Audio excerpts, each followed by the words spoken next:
Eating batil patong is a must kapag napasyal ka sa Cagayan. Ito kasi yung signature dish nila. Hi everyone! Vlog tayo magmumukbang ng batil patong dito sa Lalo. Take out na batil patong. Sabaw. So ayan, magmumukbang daw si Ate Patrice. Ate Cam, still the kids. Pero ito diet. And unboxing with Ate Patrice by Ate Patrice. Yeah, So, oishiso. Looks good. Looks delicious.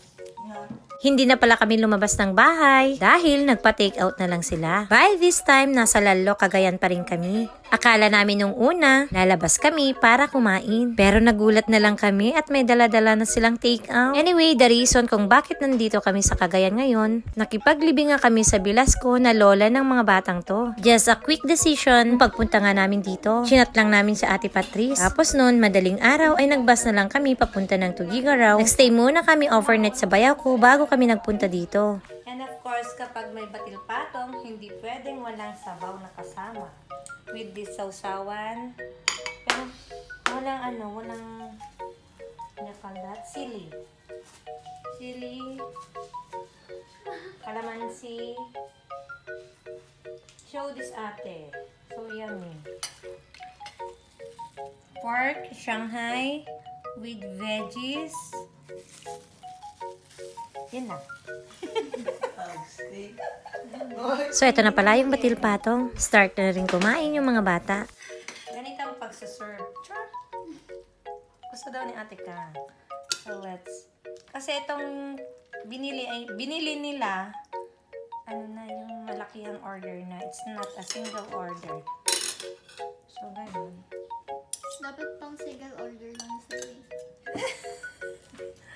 Kung andun tayo, single order. Dito. Pero good thing naman na andito na tayo. Hindi na tayo nag-wait ng... So yan, with Shanghai and then pork meat. Okay na, tita. And here, Ay, may egg. may egg. Kasama yan. So ganyan.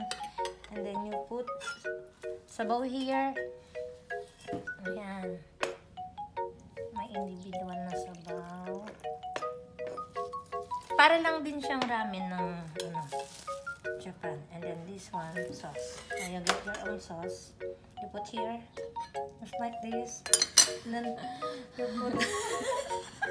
Alam nyo ba ang batil patong dito sa Cagayan ay dinadayo talaga ng mga tao. Once na namasyal ka ay hindi pwedeng hindi mo to tikman. Kasi dito nag-originate. This is so wow. With egg, with giniling, with pork. Actually, yung giniling niya is carabao meat. So yan guys, let's eat. Let's eat. This sauce.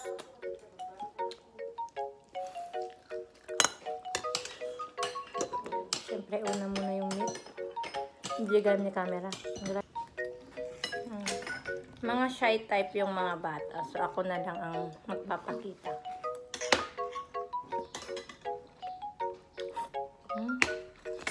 Sarap. Must try talaga pag nagpupunta kayo ng Cagayan. Ayan.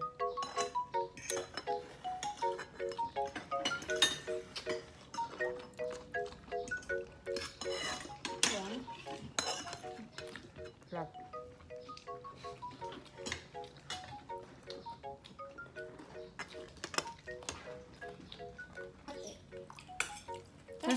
Akala kasi nila puro ba... Instead nga lumabas kami ng bahay ay dito na lang kami nagbanding. Dahil nga sobrang puyat ang mga person, maghapon nga kaming natulog dito. Kasi kinabukasan nito ay uuwi na rin kami ng Nueva Vizcaya. So paano, hanggang dito na lang muna ulit. Maraming salamat sa panonood. Hanggang sa muli!